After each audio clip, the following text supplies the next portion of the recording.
Kenapa tanda akhir zaman adalah zaman Nuh, bukan zaman Babel, bukan zaman Sodom, bukan zaman Mesir? Kenapa? Karena Yesus sedang kasih peringatan tegas. Generasi terakhir akan binasa, bukan hanya karena dosa besar, tetapi karena terutama kelalaian rohani. Dalam Matius 24 ayat 37-39, Yesus jelas berkata, sebab sebagaimana halnya pada zaman Nuh, demikian pula halnya kelak pada kedatangan Anak Manusia. Sebab sebagaimana mereka pada zaman sebelum air bah itu makan dan minum, kawin dan mengawinkan, sampai kepada hari Nuh masuk ke dalam bahtera, dan mereka tidak tahu akan sesuatu sebelum air bah itu datang dan melenyapkan mereka semua. Demikianlah halnya kelak pada kedatangan Anak Manusia. Perhatikan dengan cermat, Yesus tidak sedang menyorot dosa eksplisit seperti pembunuhan, perzinahan, atau kekerasan. Dia justru menyorot aktivitas normal, makan, minum, menikah, membangun, dan lain sebagainya. Aktivitas itu sendiri nggak berdosa, tetapi menjadi masalah besar ketika manusia hidup seolah-olah Tuhan nggak ada. Generasi Nuh tenggelam dalam kesibukan dunia, padahal peringatan Allah nyata di depan mata. Nuh membangun bahtera selama 120 tahun, memproklamasikan kebenaran, tetapi dunia menolak dan menertawakan. Mereka nggak membaca tanda zaman, mereka mengabaikan suara Allah, dan ketika pintu bahtera ditutup, semuanya terlambat. Inilah pesan Yesus bagi gereja akhir zaman. Bahaya terbesar bukan hanya kejahatan moral, tetapi kebutaan rohani. Polanya sama dengan zaman kita sekarang.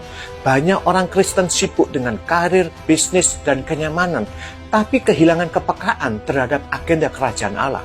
Gereja sibuk mengejar pertumbuhan angka, mempercantik gedung, dan menata liturgi, sementara tanda-tanda profetik dibiarkan lewat tanpa dipahami.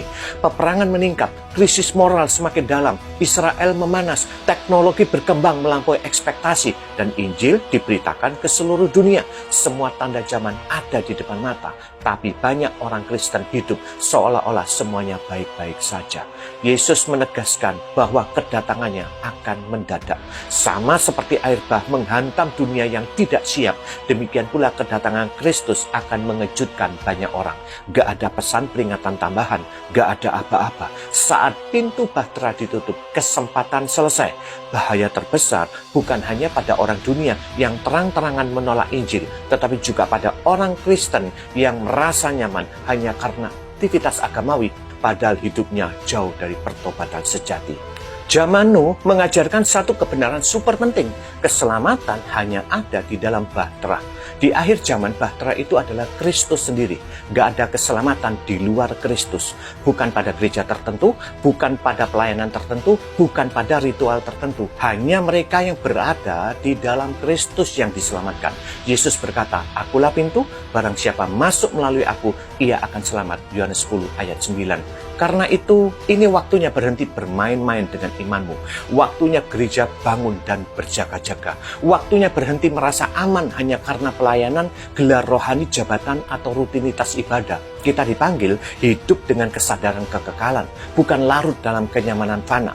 Peringatan Yesus begitu jelas, sebab itu berjaga-jagalah, sebab Anak Manusia datang pada saat yang tidak kamu sangka-sangka. Matius 24 ayat 44. Kalau kamu hari ini masih sibuk membangun hidupmu tanpa membangun imanmu, kamu sedang mengulangi kesalahan generasi Nuh.